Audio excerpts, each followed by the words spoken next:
What's good, YouTube? Dual Crazy coming at you with my pure True Dracos build deck profile for the actually I should say for the June 12th ban list. Right now, this deck I basically just threw together last night because I finally got at least a second masterpiece. So, without further ado, get right into it. So, first of all, run. I might run this at 3, so for right now I'm just going to try it at 2. This is Masterpiece. His effect actually is freaking awesome. I actually played him, um, I turbo built a freaking uh, Draco Zoo deck the other day at my locals. I didn't do too well with it, but most of it was just kind of thrown in there. But the one round that I did win, I actually opened with him, and I just absolutely could, like, it was just all over. My opponent couldn't kill him with traps. They couldn't kill him with effects, so he just sat there on the board the entire time. Next up, I am also running Triple Dynamite Knight. It is a really good card because, I mean, on top of being a 25 beater, single tribute, you basically sack off a monster, spell, or trap card, bring them out, and then no matter what your opponent plays, if your opponent plays a card effect, you essentially get to search out and then potentially even activate your trap straight from your hand, which is broken. You can search out stuff like True King's Return, True Draco Apocalypse, that kind of thing. Um, and again, 2500 beater doesn't beat all. Well, doesn't beat for much. Um, I am also currently gonna try out 2 Majesty Maidens. The effect to search out monsters the same way that Dynamite Fighter searches out traps. It is really good because it essentially gives you a way to search out your masterpiece so that you don't have to use your diagram for it, essentially. Next up, I'm gonna try out this one Death Drake Ill and 1 Mariami. Like I said, I'll try them out for right now. They're decent. The only downside with Mariami is she is a 2 tribute monster. But the fact you can essentially tribute monsters from your hand to bring her out actually kind of nullifies her level. Plus, her effect to basically banish the top 4 cards from your opponent's deck is still pretty good because it can really hit your opponent hard if it hits the right cards like Regeki, Strike, that kind of thing. Next off, I am running 2 Ignis Heats right now. This card's going to be pretty good because it essentially lets you search out again as well. They all essentially have the same effect where when cards are activated, you can search stuff. This one, I believe, if I remember correctly, is search out spells. So, yeah. Again, good for True Draco Heritage, Diagram, not Diagram, sorry. Heritage, Disciples of the True Draco.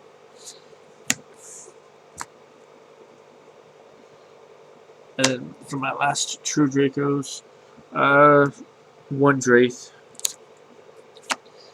Again, like I said, this card's going to be just kind of like a test out. It's actually special summon when it's sent from the field to the grave. It's pretty good because you can essentially, when it's, and since it says when it's sent to the graveyard, that you can special summon.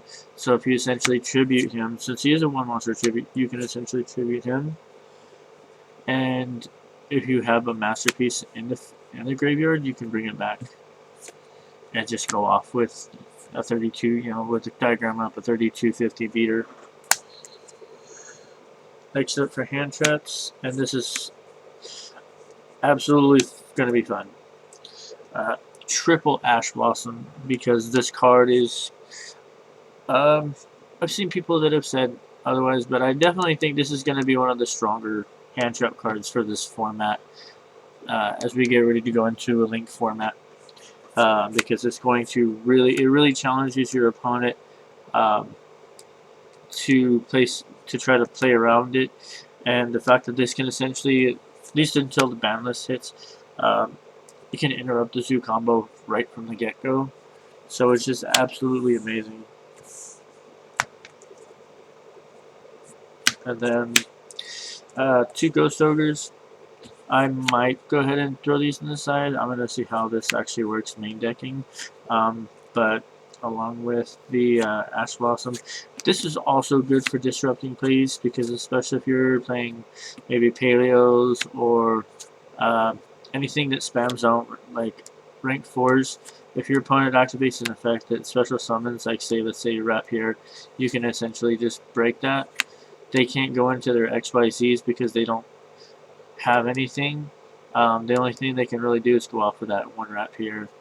Or if you time it right, you can essentially just Broad Bull's effect, Ghost Ogre, they still get the search, but they don't get to go into Dryden either. And last hand trap, the only Max C. This card, I still don't know why they freaking hit it put it at 2, or sorry 1. It's a great hand trap, even at 1. Like when you see it, you just sit there, hold on to it, and if your opponent tries to overextend, you can essentially just drop this and either let them give you 1,000 cards from your deck, or essentially stops your combo, or their combo. Next up for spells, maybe 3 diagrams. This card is really good, and I got stupid lucky with it, as I pulled 3 already from the start.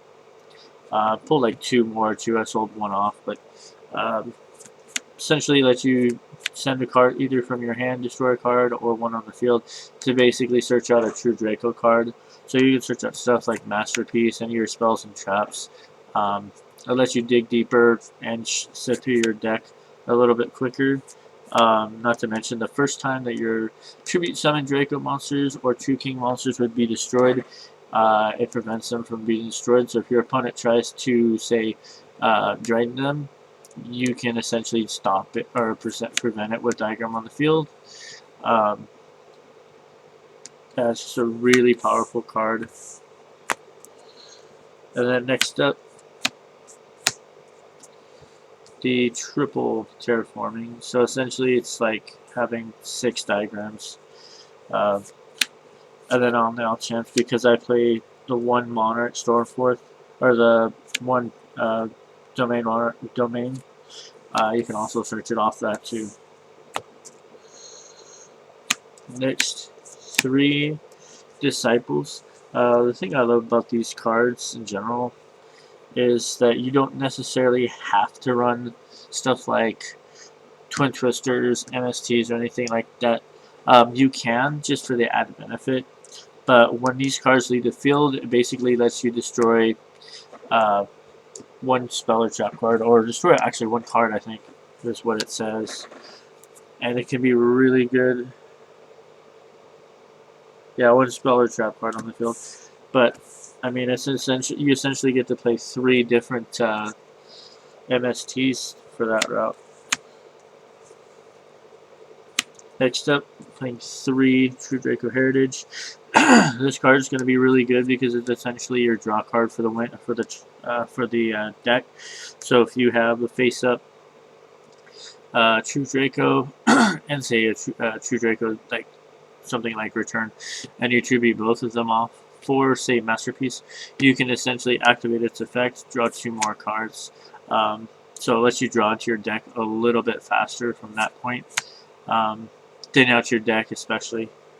It's just a really good card to have. And then, of course, like I said, I'm going to be playing the 1 domain. Because I do not play an extra deck, this card's going to come in real handy, because it essentially will shut down my opponent's extra decks. Anybody who plays extra decks, zoos, anything like that, I play that.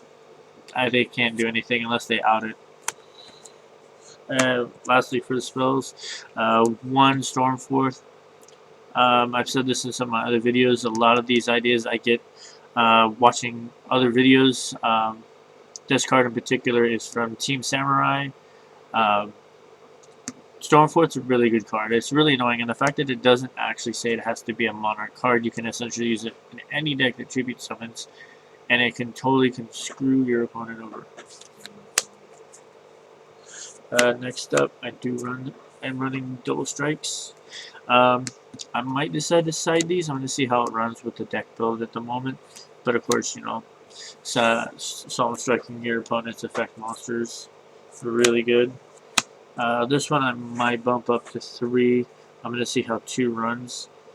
True King, essentially your Monster Reborn, Call of the Haunted, that kind of thing from the deck.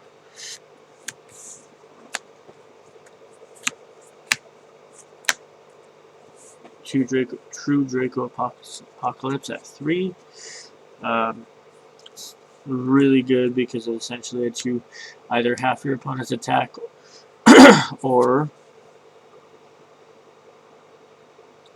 oh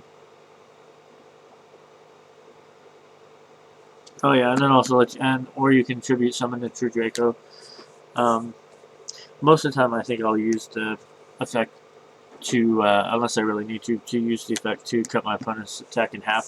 And it's not like just for the turn either. That's what's even better is that it's pretty much a permanent. And then the one Imperial Order, and I'm going to try out and run Skill Drain.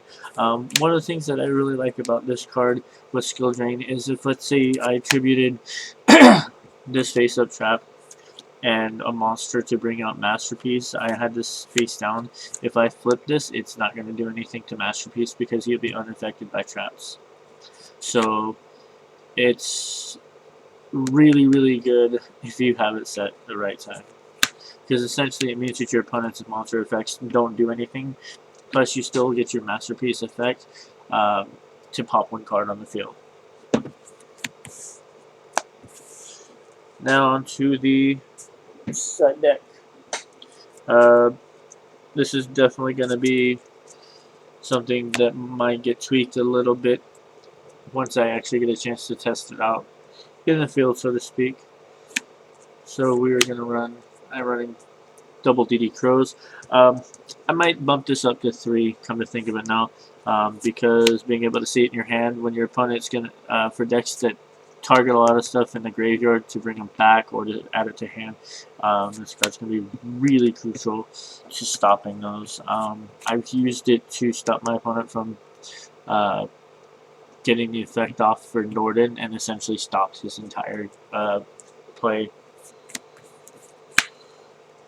Of course, the double Kaijus, the 2 Gamma Shields, good for mirror matches. This is actually good for a lot of decks, because the fact you can essentially just, if they make a big monster, it doesn't matter what it is, domains or anything, you just basically drop this on them and they can't really do anything about it. 3rd Ghost Ogre. This one might change to something else in the future once I see how the deck actually runs. But for now, I'm going to keep the 3rd just in case. And then for Field Destruction, the Dark Hole Regeki. I may bump that up to 2 just for field board vibes to be more consistent. And of course, Regeki is always good, doesn't matter what it is. And then 3D barriers. Only main reason I'm not going to main deck these at the moment is because sometimes I go against people that run. My locals, we have people that run like Monarchs and stuff that don't actually run, that don't require this. So I can always side this in, say game 2, if I'm playing somebody who's playing like XYZs or anything like that.